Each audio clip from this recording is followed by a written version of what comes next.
এখন আমরা গুরুত্বপূর্ণ আলোচনায় ঢুকবো, খুব মন দিয়ে শুনবেন। এক, গীবতের পরিচয়। 2 নাম্বার, কয় মাধ্যমে গীবত করি। 3 নাম্বার, কয় ধরনের গীবত করি। 4 নাম্বার, গীবতের ভয়াবহতা। 5 নাম্বার, গীবতের ক্ষতি। 6 নাম্বার, গীবতের স্তর। 7 নাম্বার, গীবতের গন্ধ পাওয়া যায় এমন 8টা শব্দ আমরা সর্বশেষ শিখবো। এই জন্য বলছি একদম এদিক সেদিক মাথা নাড়ায় না, পুরাটা সময় খুব মনোযোগ দিয়ে শুনবেন। 1 নম্বর, গীবতের পরিচয়। তিরমিজি শরীফের 1934 নম্বর হাদিস, 1934। এই হাদিসের বর্ণনাকারী সাহাবী আবু হুরায়রা রাদিয়াল্লাহু তাআলা তিনি বলেন, কিলা ইয়া রাসূলুল্লাহ মাল গীবা। রাসূলুল্লাহ সাল্লাল্লাহু আলাইহি সাল্লামকে জিজ্ঞাসা করা হলো, ওগো আল্লাহর নবী, গীবত কি জিনিস? ফাকালা রাসূলুল্লাহ সাল্লাল্লাহু আলাইহি ওয়াসাল্লাম, যিকরুকা আখাকা বিমা ইয়াকরা। রাসূলুল্লাহ সাল্লাল্লাহু আলাইহি সাল্লাম বললেন, তুমি তোমার ভাইয়ের ব্যাপারে এমন আলোচনা করা যেটা তোমার ভাই অপছন্দ করবে। আপনাদের এলাকায় এক ব্যক্তির নাম আব্দুল করিম। এই আব্দুল করিমের ব্যাপারে আওয়াজ আগেরটাই করেন, এরকম হয়ে গেল কেন হঠাৎ? হ্যাঁ, আগের মতোই করে, এরকম হলো কেন? আপনাদের এলাকায় এক ব্যক্তির নাম আব্দুল করিম। এই আব্দুল করিমের কোন একটা বিষয় আপনাদের সামনে আমি বললাম, যেই কথাটা আব্দুল করিম যদি শুনতো এখানে তাহলে অপছন্দ করবে, এটাকে কি বলা হয়? গীবত। এখন আপনাদের প্রশ্ন জাগবে, হুজুর যদি আব্দুল করিমের মধ্যে সত্যিকার অর্থে এই অপরাধটা থাকে, হইতে পারে কিনা? সত্যিকার অর্থে অপরাধটা তার মাঝে থাকতেও পারে, নাও থাকতে পারে। আমি এক ব্যক্তির সমালোচনা করলাম আপনাদের সামনে, যার ব্যাপারে সমালোচনা করলাম তার মাঝে ওই অপরাধটা থাকতেও পারে, নাও থাকতে পারে। যদি তার মাঝে অপরাধটা থাকে তাহলে হবে গীবত, যদি অপরাধটা না থাকে তাহলে হবে অপবাদ। এক সাহাবী রাসূলকে প্রশ্ন করলেন, ইন কানা ফি আখি মা আকুলু ইয়া রাসূলুল্লাহ, হুজুর আমি যার ব্যাপারে সমালোচনা করলাম তার মাঝে যদি এই অপরাধটা থাকে তাহলে এটা কি হবে? ফাকালা রাসূলুল্লাহ সাল্লাল্লাহু আলাইহি ওয়াসাল্লাম, ইন কানা ফিহি মা তাকুলু ফাকাদ ইগতাবতা। তুমি যার ব্যাপারে সমালোচনা করলা তার মাঝে যদি এই অপরাধ থাকে এটাই তুমি গীবত করলা। ওয়া ইল্লাম ইয়াকুন ফিহি মা তাকুলু ফাকাদ বাহাত্তা, তার মাঝে যদি ওই অপরাধটা না থাকে তাহলে তুমি অপবাদ দিলা। তাহলে বলেন তো আপনারা, আমি এক ব্যক্তির সমালোচনা করছি আপনাদের সামনে, যদি সমালোচনাকৃত অপরাধটা তার মাঝে থাকে এটাকে কি বলা হয়? আর যদি না থাকে অপবাদ। তাহলে অপরাধ থাকলে গীবত, না থাকলে অপবাদ। হ্যাঁ, আপনি কইবেন হে তো এটা করছে, আরে করছেই তো, এটা করলেই তো গীবত। হ্যাঁ হ্যাঁ, তো খেয়ে এটা করলো কি লাগে তাই তো কইছি। তা আপনি করছে দেখেই তো বলছেন, আর বলছেন দেখে গীবত। আর যদি না থাকে এটা অপবাদ। আমরা গীবত করি 4 মাধ্যমে। বলেন কয় মাধ্যমে? এতদিন জানতেন শুধু মুখ দিয়ে গীবত হয়, আজকে জানবেন 4 মাধ্যমে গীবত করি আমরা। 1 নাম্বার, আল গীবাতু বিল লিসান, জিহ্বা দিয়ে গীবত, মুখ দিয়ে গীবত। 2 নাম্বার, আল গীবাতু বিল কলব, অন্তর দিয়ে গীবত। 3 নাম্বার, আল গীবাতু বিল ইশারা, ইঙ্গিতে গীবত। 4 নাম্বার, আল গীবাতু বিল কিতাবা, লেখায় গীবত। ফেসবুক ব্যবহারকারীরা একদম উঠছেন না, মন দিয়ে শুনেন, লেখায়ও গীবত হয়। আমি আবার বলছি, এরপর আবার আপনারা বলবেন। 1 নাম্বার মুখের গীবত, 2 নাম্বার কলব দিয়ে গীবত, 3 নাম্বার ইশারায় গীবত, 4 নাম্বার কলম দিয়ে বা লেখায় গীবত। এবার আপনারা বলেন, 1 নাম্বার মুখ দিয়ে, 2 নাম্বার কলব দিয়ে, 3 নাম্বার ইশারায়, 4 নাম্বার লেখা দিয়ে। মুখ দিয়ে গীবত এটা তো সবাই জানেন। আমি ওনার ব্যাপারে অযথা আপনাদের সামনে যদি একটা গীবত করি, যেটা দরকার ছিল না, অপরাধ একটা করছে উনি, কিন্তু ওনার এই অপরাধটা বলা দরকার ছিল না, তাও বলে দিস। রাসূলুল্লাহ সাল্লাল্লাহু আলাইহি সাল্লাম বলেন, এই যে তুমি অযথা একজনের ব্যাপারে এটা বলে ফেললা, দুনিয়ার পূর্ব পশ্চিম যত বড়, তুমি জাহান্নামের এই পরিমাণ গভীরতায় শুধু একটা এই অনর্থক গীবতের কারণে তোমার ঠিকানা হতে পারে। সহিহ বুখারীর বর্ণনা 6477 নম্বর হাদিস। এই হাদিসের মধ্যে আছে, ক্বালা রাসূলুল্লাহ সাল্লাল্লাহু আলাইহি ওয়াসাল্লাম, ইন্নাল আবদা লা ইয়াতাকাল্লামু বিল কালিমাতি মা ইয়াতাবায়ানু ফিহা ইয়াজিল্লু বিহা ফিন্নার আবআদা মিম্মা বাইনাল মাশরিক। রাসূলুল্লাহ সাল্লাল্লাহু আলাইহি সাল্লাম বলেন, কোন বান্দা যদি অনর্থক কারো গীবত করে, সমালোচনা করে, অনর্থক হুদাই বলছে মুখ দিয়া, কোনো দরকার ছিল না বলা, 4 জনে চা খাইতেছি, আন্দাজে আমি ওনার ব্যাপারে কয়ে দিলাম একটা কথা। নবীজি বলেন, ওই ব্যক্তি এই কথার পরিণতি সম্পর্কে সে চিন্তাও করে নাই যে কি হইতে পারে। ইয়াহবি বিহা ফিন্নার আবআদা মিম্মা বাইনাল মাশরিক, একটা কথার কারণে দুনিয়ার পূর্ব পশ্চিম যত বড়, জাহান্নামের এই পরিমাণ গভীরে সে যাবে। নাউজুবিল্লাহ। এই জিহ্বা নিয়ন্ত্রণ করেন, আল্লাহ হেফাজত করেন আমাদের। বেশিরভাগ মানুষ শুধু জিহ্বার অপরাধে জাহান্নামে যাবে। সহিহ বুখারী 6478 নম্বর হাদিসের বর্ণনা, ক্বালা রাসূলুল্লাহ সাল্লাল্লাহু আলাইহি ওয়াসাল্লাম, ইন্নাল আবদা লা ইয়াতাকাল্লামু বিল কালিমাতি মিন সাখাতিল্লাহ লা ইলকি লাহা বালা ইয়াহবি বিহা ফি জাহান্নাম রাসূলুল্লাহ সাল্লাল্লাহু আলাইহি ওয়াসাল্লাম বলেন, কোন ব্যক্তি পরিণতি চিন্তা না করে কথার কথা বলে ফেলছে। আমরা অনেক সময় কথা বলি, এই তুই এটা বললি কেন? আরে এমনি কথার কথা বললাম। এই আজকে থেকে আর কথার কথা বললেন না। এই যে কথার কথা বলে ফেলছেন, 3-4 জন কথা বলতে বলতে হঠাৎ একজনের ব্যাপারে বললেন, তো আমি বললাম তোর মেয়ে কি কইলেন? আরে মেয়ে এমনি কথার কথা কইলাম, এগুলো এত গুরুত্ব দেন কা? রাসূল বলেন এই একটা কথার কথা তোমাকে জাহান্নামে নিয়ে যাবে। প্রিয় ভাইরা, জিহ্বাকে গীবত থেকে হেফাজত করবো। আল্লাহ আমাদেরকে তৌফিক দান করেন। 2 নাম্বার কোন মাধ্যমে গীবত করি? কলব। ইবনে হাজার হাইতামি রহমতুল্লাহি আলাইহি বলেন, আল গীবাতু বিল কলব হিয়া আন তাজুন্না বিহি সুআ। কলবের গীবত হলো কলব দিয়ে কারো ব্যাপারে খারাপ ধারণা করা। সহিহ বুখারীর বর্ণনা 5143 নম্বর হাদিস। এই হাদিসের মধ্যে রাসূলুল্লাহ সাল্লাল্লাহু আলাইহি সাল্লাম বলেন, ইয়াকুমুজ যান্না, তোমরা বেশি পরিমাণে খারাপ ধারণা করা থেকে বাঁচো। ফাইন্না যান্না আকযাবুল হাদিস, বেশি পরিমাণে খারাপ ধারণা করা এটা হলো সবচেয়ে মিথ্যা কথা। তাহলে কলব দিয়ে কারো ব্যাপারে খারাপ ধারণা করা এটা কলবের গীবত, আর এটা সবচেয়ে বড় মিথ্যা কথা। কলবে কখনো কারো ব্যাপারে খারাপ ধারণা আসলে কি করবেন? কলবে দাফন করে দিবেন, মুখে ইস্তেগফার পাঠ করবেন, আর নিজের 99টা গুনাহের কথা স্মরণ করবেন। কথার কথা, ওই ব্যাটার তো একটা, আপনার আরো 99টা আছে। তাহলে কলবে কারো ব্যাপারে খারাপ ধারণা আসা এটা কলবের গীবত। 3 নাম্বার আল গীবাতু বিল ইশারা। এটা একটু মনোযোগ দেন, আমার দিকে তাকান, দেখেন। এই যে আমি বললাম, এই হাত দিয়ে ইঙ্গিত করে একজন খাটো মানুষ আপনাদেরকে ইঙ্গিতে দেখেছে, এই এই এই দেখ দেখ, ইঙ্গিতে এভাবে কথাও বলি নাই, কিচ্ছু বলি নাই, শুধু করছে এই চোখটি বান মেরে। এটা ইশারার গীবত, এটা আপনাকে জাহান্নামে নিয়ে যাবে। এগুলো আছে আমাদের মাঝে, বলেন। হ্যাঁ, মুসনাদ আহমদের হাদিস শুনেন, 25708 নম্বর হাদিস। এই হাদিসের বর্ণনাকারী আম্মা জান আয়েশা সিদ্দিকা রাদিয়াল্লাহু তাআলা আনহা, عن عائشة الصديقة رضي الله تعالى عنها قالت دخلت امرأة قصيرة إلى النبي صلى الله عليه وسلم فقلت بإبهامي هكذا أشرت إلى النبي صلى الله عليه وسلم أنها قصيرة। আম্মা জান আয়েশা বলেন, আল্লাহ নবীর দরবারে একজন খাটো মহিলা উপস্থিত হয়। নবীর দিকে আমি হাতের মাধ্যমে এইভাবে ইশারা করে আল্লাহ নবীকে ইঙ্গিতে দেখায় দিয়ে বললাম, ইয়া রাসূলুল্লাহ, দেখেন খাটো মহিলা, মুখে কয় না, ইঙ্গিতে। আমি ইঙ্গিতে এইভাবে বলে দিলাম, হুজুর দেখেন দেখেন খাটো। আল্লাহ নবীর সাথে সাথে বললেন, আয়েশা ইগতাবতিহা, তুমি গীবত করছো। শিক্ষক কেমন দেখেন তো, শরীয়তের ব্যাপারে কাউরে ছাড় নাই, নগদ। আর আম্মাজান আয়েশা সিদ্দিকা, তিনি আমাদের আম্মাজান কতটা আমানতদার দেখেন। তার নিজের ঘটনা আম করে কয়ে দিছে। উনি তো পারতেন যে এটা আমি কমু না, আমার সাথে ঘটনা, কিন্তু না, উনি আমাদেরকে বলছে কেন? আমরা এই হেফাজত থাকি, আমরা যেন অপরাধ থেকে দূরে থাকি। তো আম্মাজান বলেন, আমি একজন নারীকে ইঙ্গিতে দেখাইছি হুজুর খাটো। রাসূল কয় ইগতাবতিহা, আয়েশা তুমি গীবত করছো। আবু দাউদ শরীফের হাদিস 4875 নম্বর হাদিস। এই হাদিসের বর্ণনাকারীও আম্মাজান আয়েশা সিদ্দিকা রাদিয়াল্লাহু তাআলা আনহা। তিনি বলেন, আমি রাসূলুল্লাহ সাল্লাল্লাহু আলাইহি সাল্লামকে বললাম, হাসবুকা মিন সফিয়াতা কাযা ওয়া কাযা তানি কাসীরা। নবীজির আরেকজন বিবি ছিলেন আমাদের আম্মাজান সফিয়া রাদিয়াল্লাহু তাআলা আনহা। আমি একটা বাংলা বলবো, এই বাংলাটাই কিন্তু বলবেন আমাদের আম্মাজানের শানে, অন্য বাংলা বলবেন না। আম্মাজান সফিয়া দেখতে তুলনামূলক আম্মাজান আয়েশা সিদ্দিকা রাদিয়াল্লাহু তাআলা আনহার চাইতে একটু কম লম্বা ছিলেন, মানে একটু কম লম্বা ছিলেন। এই বাংলাটাই বলবেন যে একটু কম লম্বা ছিলেন আম্মাজানের তুলনায়। সফিয়া রাদিয়াল্লাহু তাআলা আনহা একটু কম লম্বা ছিলেন। আম্মাজান আয়েশা সিদ্দিকা রাদিয়াল্লাহু তাআলা আনহা নবীজিকে বললেন, হাসবুকা মিন সফিয়া কাযা ওয়া কাযা তানি কাসীরা। হুজুর সফিয়া তো এমন এমন, অর্থাৎ একটু কম লম্বা। নবীজি কি বললেন দেখেন, লাকাদ কুলতি কালিমাতান লাউ মুজিজাত বিমাইল বাহরি লামাজাজাত। আয়েশা, তুমি এমন একটা বাক্য বললা, যেই বাক্যটা যদি সমুদ্রের পানির সাথে মিশিয়ে দেওয়া হয়, এই বাক্যের বিষাক্ততায় সমুদ্রের পানির রং পাল্টে যাবে। এটা গীবত। এই গীবত নামক আপনার আমার কোন বাক্য সমুদ্রে তুমি একনা নদী সামনে কক্সবাজারের সমুদ্রের মধ্যে যদি ফেলে দেওয়া হয়, নবী বলেন এটার যদি আসর প্রতিক্রিয়াটা সমুদ্রের মধ্যে ছড়াইতো, তাহলে সমুদ্রের পানির রং পাল্টে যেত। একটা গীবতের এই পরিমাণ বিষাক্ত। মুসলমানের সম্মান হানি করেন না, আল্লাহ বুঝার তৌফিক দান করেন। তাহলে ইশারায় গীবত বুঝাইছিনি, চোখটিবান, এই চোখ দিয়ে একজন আরেকজনকে ক্রিটিসাইজ করা, অপমান, এটা আমরা করবো না ইনশাআল্লাহ। 4 নাম্বার কোন মাধ্যমে গীবত করি জানি? লেখা। ফজরের নামাজ পড়া ফেসবুকে যদি আপনি একটা স্ট্যাটাস না দেন, তাহলে তো দেশ অচল হয়ে যাবে। কেমনে দেশ চলবো? কারণ আপনি একটা লেখা না লিখলে আপনি তো দেশ নিয়ে বহুত টেনশনে থাকেন। এই জন্য আপনি লিখে দিলেন ফেসবুকে, জুনায়েদ আল হাবিব সাহেব আর নাই, সবাই একবার সূরা ফাতিহা 3 বার সূরা ইখলাস পাঠ করেন। আবার সবাই সূরা ফাতিহা ইখলাস পাঠ করে লিখতেছে আলহামদুলিল্লাহ, কেউ লিখতেছে সমাপ্ত, কেউ ইংলিশে লিখতেছে ডান মানে সমাপ্ত, কেউ লিখতেছে আই হ্যাভ কমপ্লিটেড, আমি শেষ করেছি, বাস। মানে যার যে লিখতেছে আই হ্যাভ ফিনিশড, আমি শেষ করেছি। মানে এক একজনের সূরা ফাতিহা আর 3 বার ইখলাস পড়ে পড়ে দিতেছে আমার শেষ।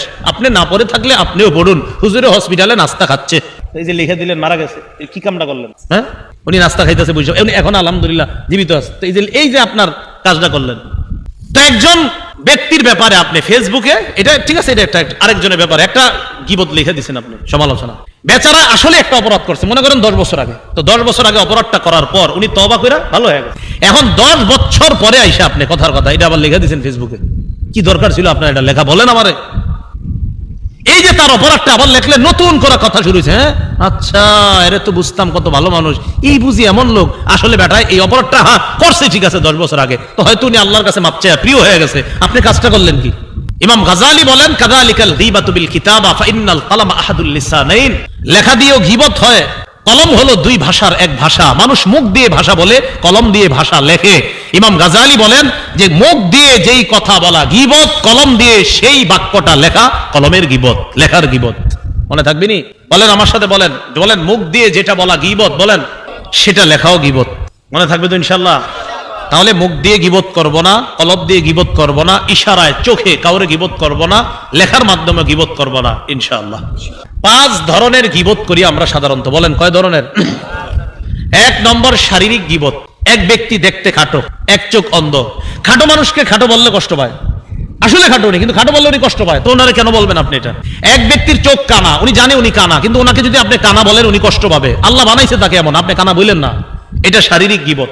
2 নাম্বার চারিত্রিক গীবত। চারিত্রিক গীবত কি? ওই যে বললাম এক ব্যক্তি মনে করেন ভালো হয়ে গেছে, তো তার একটা মেয়ের সাথে বিয়ের কথা চলতেছে। কি আপনার মেয়ের বিয়ে ঠিক হয়েছে? কার সাথে শুনলাম? ওই অমুক পাড়ার ওই ছেলের সাথে। ইন্নালিল্লাহ, কষ্ট সব নিজেননি? কয় না, নিছি তো পুরাপুরি। ছেলে তো ভালো মাশাআল্লাহ, তাবলিগে গেছে, চিল্লা লাগাইছে।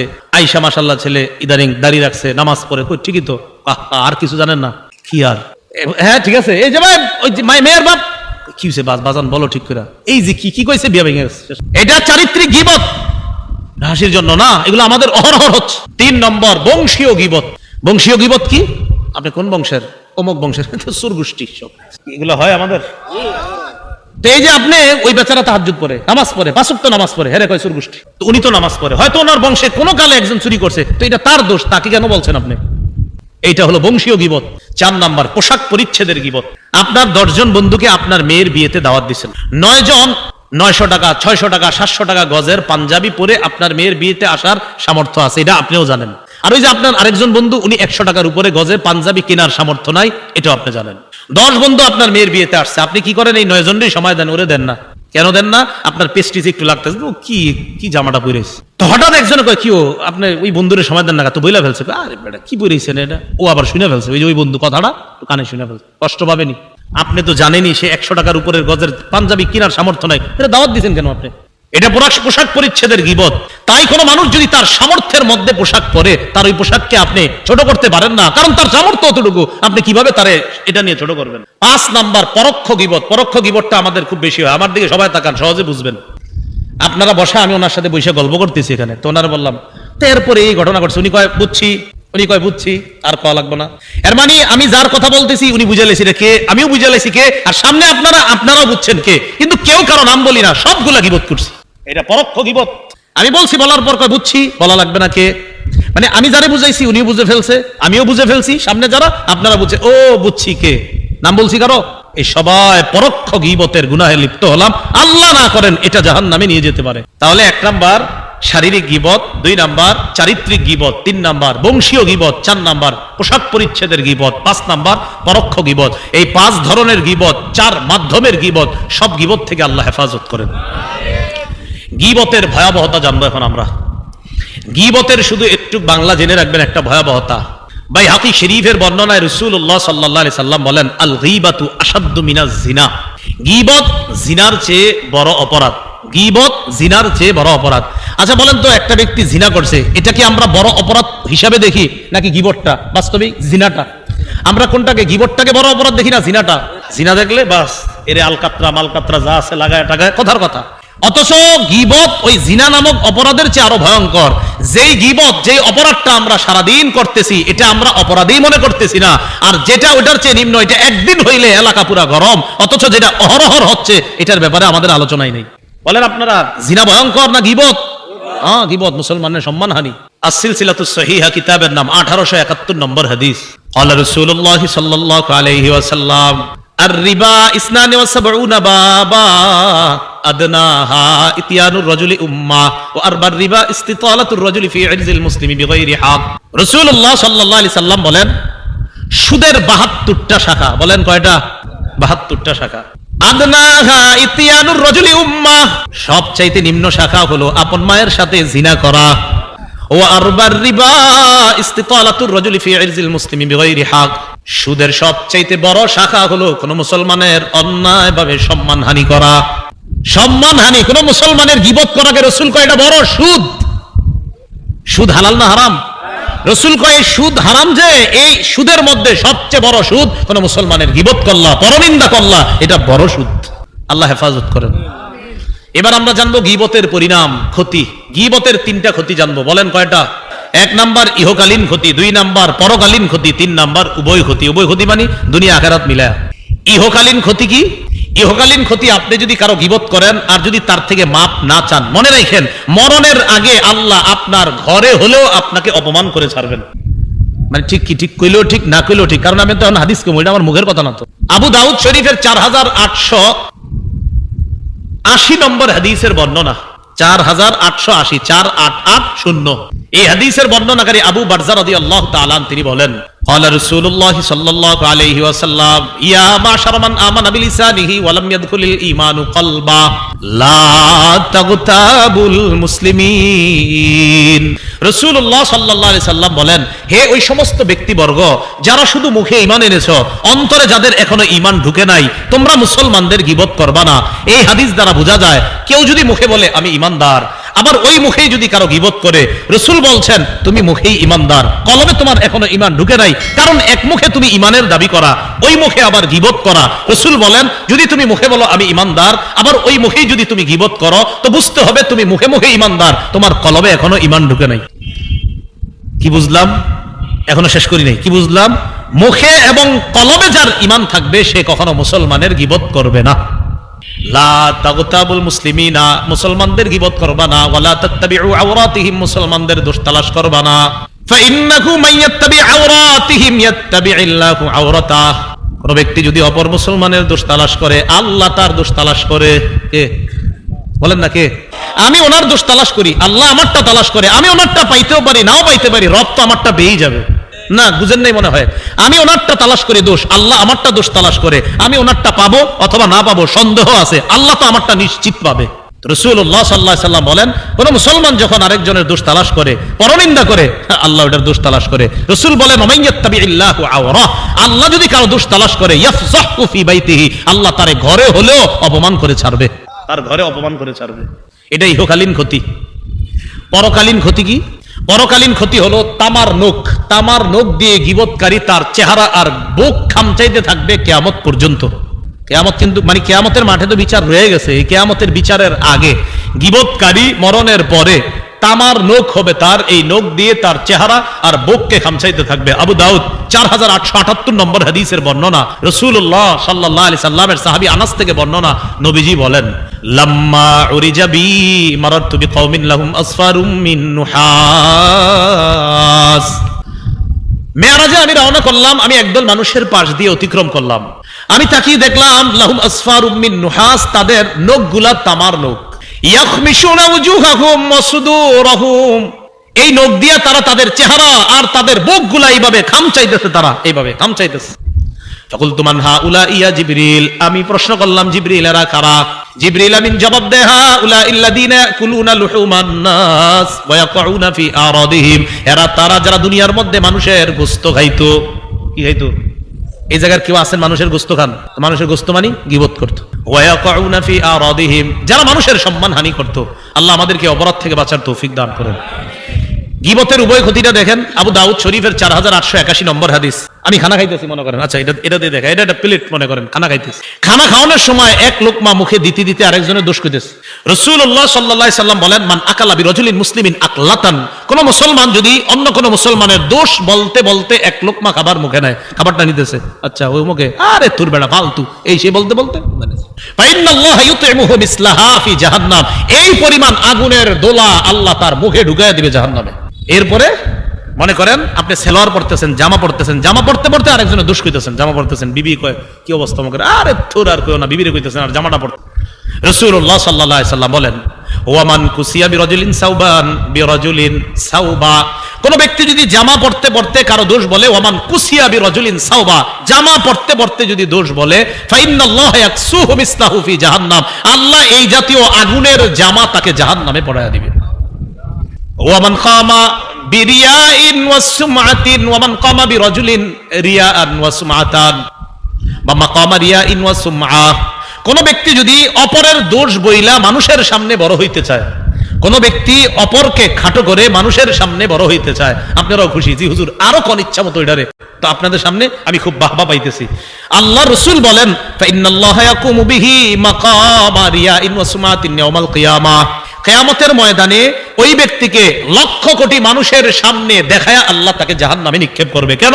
তুমি না দুনিয়াতে মানুষের সামনে বড় হইতে চাইছো, এখন ঠিক আছে হযরত আপনাকে আখিরাতেও মানুষের চোখের সামনেই আমি জাহান্নাম দিচ্ছি, জান। কি দোষ চর্চা করবেন, কারো গীবত করব? আমরা অনেক নামাজিরা এগুলো গুরুত্বই দিই না, মানে নামাজ পড়তে গেছে না মসজিদে 5 মিনিট বাকি বসে বসে গীবত করে, কারে বুঝাইবেন?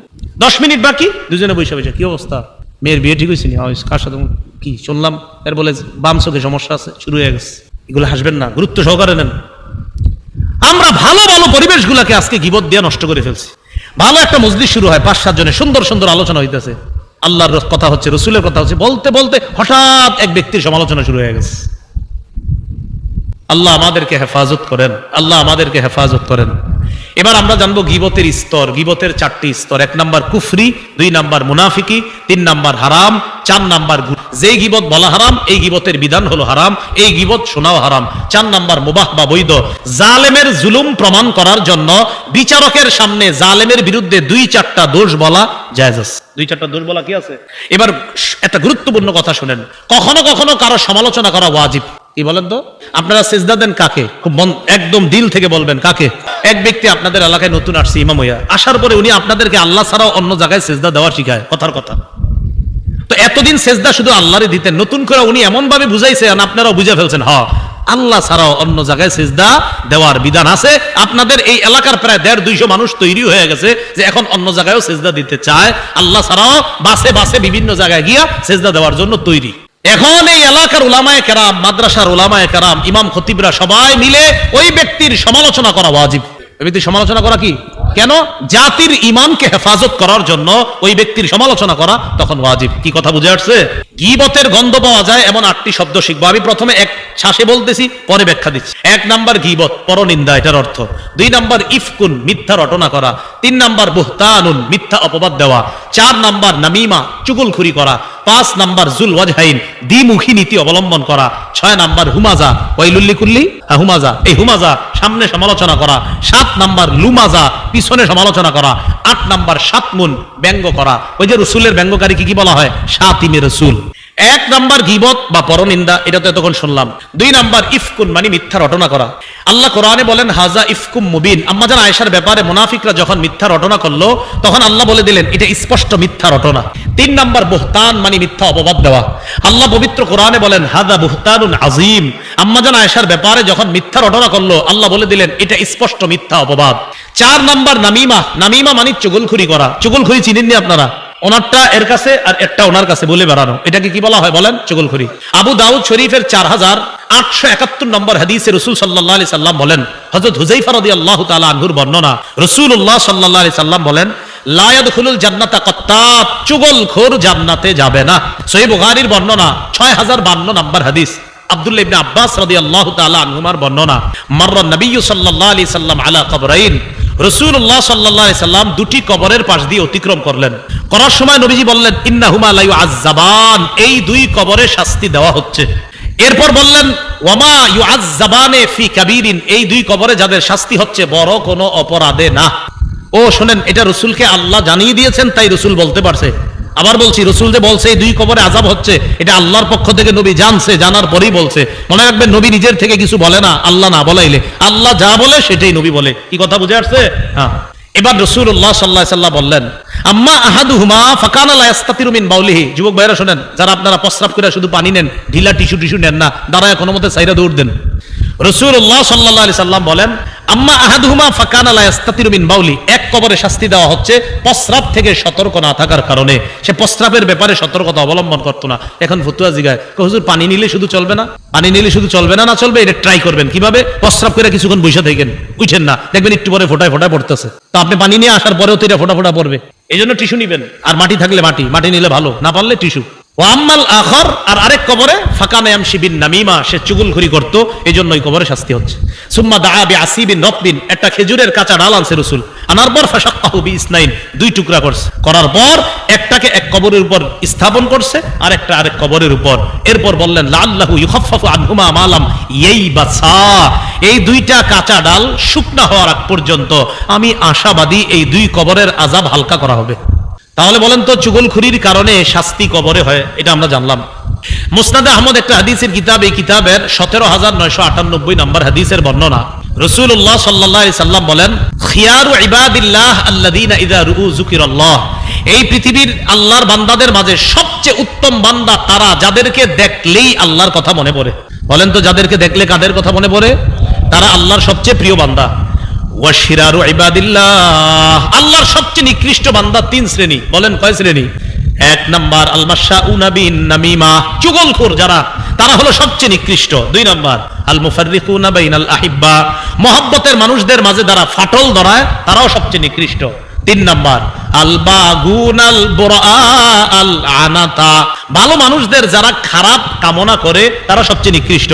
এই এলাকার একজন আল্লাহর ব্যাপারে আপনাদের কেউ কামনা করলেন, এটা ঠাড়া পুরা মরতে পারলো না, কামনা করছেন আপনি একটা ভালো মানুষের ব্যাপারে। মনে রাখেন, রাসূল বলেন, একজন ভালো মানুষের ব্যাপারে তুমি আল্লাহর কাছ থেকে গজব কামনা করলা, আমি নবী তোমার পৃথিবীর সবচেয়ে নিকৃষ্ট বলে ঘোষণা করে গেলাম। তাহলে ভালো মানুষের ব্যাপারে যদি খারাপ ধারণা আপনার করেন, যে খারাপ কামনা করেন, আল বাগুনাল বুরা আল আনাতা, ভালো একটা মানুষ, তার ব্যাপারে আপনি খারাপ চাইতেছেন, যে এটা এই টাইফয়েডে মরতে পারে না, কথার কথা, মানে আপনি চাইতেছেন খারাপ অবস্থায় থাক। রাসূল বলেন, ভালো মানুষদের যারা খারাপ কামনা করে এরা সবচেয়ে নিকৃষ্ট। তাহলে পৃথিবীর সবচেয়ে নিকৃষ্ট বান্দা কয় শ্রেণী? তিন শ্রেণী। এক নাম্বার চুগলখোর, দুই নাম্বার ভালোবাসার মানুষদের, মহব্বতের মানুষদের মাঝে যারা ফাটল ধরায়, তিন নাম্বার যারা ভালো মানুষদের অকল্যাণ কামনা করে, তারা হলো সবচেয়ে নিকৃষ্ট। আল্লাহ আমাদেরকে চুগলখড়ি নামক অপরাধ থেকে বাঁচার তৌফিক দান করেন। মনে আসেনি 8টা শব্দ? এই 4 নাম্বার চুগলখড়ি। 5 নাম্বার জুল ওয়াজহাইন, জুল ওয়াজহান মানে যার দুই চেহারা, দ্বিমুখী নীতি অবলম্বন করে। আবু দাউদ শরীফের 4872 নম্বর হাদিস, আবু হুরায়রা রাদিয়াল্লাহু তাআলা আনহুর বর্ণনা। ক্বালা রাসূলুল্লাহ সাল্লাল্লাহু আলাইহি ওয়াসাল্লাম, মিন শাররিন নাস জুল ওয়াজহাইন আল্লাযী ইয়াতি হাউলাই বিওয়াজহিন ওয়া হাউলাই বিওয়াজহিন। রাসূলুল্লাহ সাল্লাল্লাহু আলাইহি সাল্লাম বলেন, পৃথিবীতে সবচেয়ে নিকৃষ্ট মানুষ হলো যে ব্যক্তি দ্বিমুখী নীতি অবলম্বন করে, যে একবার এদের কাছে এক চেহারা নিয়ে যায়, আবার তাদের কাছে আরেক চেহারা নিয়ে যায়, এরা সবচেয়ে নিকৃষ্ট মানুষ। এরপর রাসূলুল্লাহ সাল্লাল্লাহু আলাইহি সাল্লাম আবু দাউদ শরীফের 4873 নম্বর হাদিসের আম্মার রাদিয়াল্লাহু তাআলা আনহুর বর্ণনা, নবীজি সাল্লাল্লাহু আলাইহি সাল্লাম বলেন, মান কানা লাহু ওয়াজহানে ফিদ দুনিয়া কানা লাহু লিসানানি মিন নারিন ইয়াউমাল কিয়ামাহ। দুনিয়াতে যে দ্বিমুখী নীতি অবলম্বন করে, কিয়ামতের ময়দানে তার আগুনের দুটি জিহ্বা হবে। কিসের জিহ্বা? আগুনের। একটু কল্পনা করেন যে আমি হইলাম দুনিয়াতে দুমুখা সাপের মতো, আমার আগুনের দুইটা জিহ্বা যদি কিয়ামতের মাঠে হয়, কেমন দেখা যাবে? ভালো দেখা যাবে না। আল্লাহ আমাদেরকে হেফাজত করেন। 6 নাম্বার হুমাজা। হুমাজা কাকে বলে? আল্লাযী ইয়াগতাব ওয়া ইয়াতআনু ফি ওয়াজহির রাজুল, কাউকে সামনাসামনি অপমান করা, এটাকে বলা হয় হুমাজা। সামনে সমালোচনা করা, দোষ বলে বেরানো, এটাকে বলা হয় হুমাজা। 7 নাম্বার লুমাজা। আল্লাযী ইয়াগতাবু মিন খালফিহি ইযা গাবা, কোন ব্যক্তি অনুপস্থিত থাকলে যখন তার গীবত সমালোচনা করা হয়, এটাকে বলা হয় লুমাজা। 8 নাম্বার শাতমুন, মানে ব্যঙ্গ করা। আল্লাহ আমাদের সকলকে এই জাতীয় গুনাহের শব্দগুলো যে জানলাম, এগুলো আমাদের দিল থেকে বের করে আমরা যেন দিলকে সাফ করে কবরে যাইতে পারি, আল্লাহ তৌফিক দান করেন। এখন আপনাদের কাছে আমার কথা, গীবত মুক্ত হয়ে কবরে যাইতে চাই কারা কারা? এটা একটা নিয়ম আছে। নিয়ম কি? খুব মন দিয়ে শুনেন, এটা গুরুত্বপূর্ণ কথা। যার গীবত করেছেন তিনি যদি জানে যে আপনি তার গীবত করছেন, যার গীবত করেছেন তিনি যদি জেনে থাকে আপনি তার গীবত করেছেন, তাহলে আপনি তার কাছ থেকে ক্ষমা চেয়ে নেবেন। যার গীবত করেছেন তিনি যদি জেনে থাকে আপনি তার গীবত করেছেন, তার থেকে ক্ষমা চেয়ে নেবেন। তিনি যদি না জেনে থাকে তাহলে তার কাছে ক্ষমা চাওয়ার দরকার নাই, আল্লাহর কাছে ক্ষমা চেয়ে নেবেন।